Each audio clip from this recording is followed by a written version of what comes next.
After listening to arguments and looking at evidence, being human, one might draw a conclusion, an opinion, if you will, and discuss it. Then that's just what that is. I don't think that takes away from the judicial process. I don't think people want the judicial process taken away. I think to find whether one can be proven guilty is for the justice system and whoever participates in it at any given time to decide. In other words, the general public has no jail or freedom to hand out to someone once that person becomes rightfully or wrongfully scrutinized by the criminal justice system in this country. I think it simply means that people are being people and doing what people do. People think, talk, analyze, accuse, justify, you name it, right or wrong. That's just what people do. But people doing whatever it is people do doesn't take away the process of the justice system and the job of the justice system. Another point that comes to mind with this recent influencer who's been accused of indecencies with a child is that there seems to be a community of people who want to disbelieve and discredit the accuser. Well, just like some don't seem to want to entertain that he may be guilty, some don't want to entertain that he may be innocent.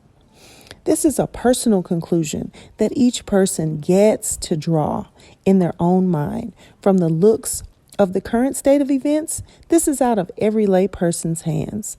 This issue is completely in the hands of the criminal justice system and whoever is chosen to participate in the trial process, if it gets to that point, in due time.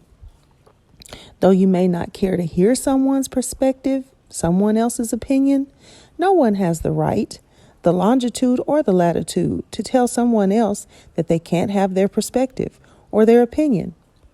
Just like some feel he is potentially being set up, some feel that he's not. No one will be able to change everyone's mind, and in the grand scheme of things, it has no bearing unless you happen to be part of the criminal justice system who will be deciding his fate with regard to these criminal charges. Personally, I don't find it difficult to believe that he's responsible for the wrongdoing.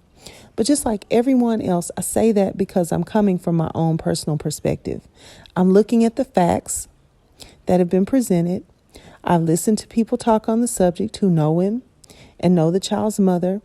I've looked at the accused himself get online and say that his charges had been drastically decreased and minimize the weight of the situation, only to see him come back on later as he was doing a virtual court appearance and find out that he still has several felony charges related to this child that could very well put him away for life. That's pretty serious. Now, coming from your perspective, if you've never been violated or never knew anyone who was or never believed anyone who said they were, then, congratulations. You are very, very fortunate indeed to have the luxury of being so naive. This could be the reason why you find this type of crime impossible to believe. I hope that's the reason you find it impossible to believe. The only other conclusion I draw for your disbelief is that violated girls benefit you in the long run. So in reality, you have a vested interest in sexually violated and traumatized girls and women moving about amongst you, kind of like a wounded wildebeest in the middle of the jungle. They make the easiest prey. For your sake, I hope your disbelief is rooted in the former rather than the latter. The Lord bless and keep you. This has been another wordy reaction from Kelly on Kelly's Wordy Reactions. Thank you for listening. Hope this helps. Goodbye.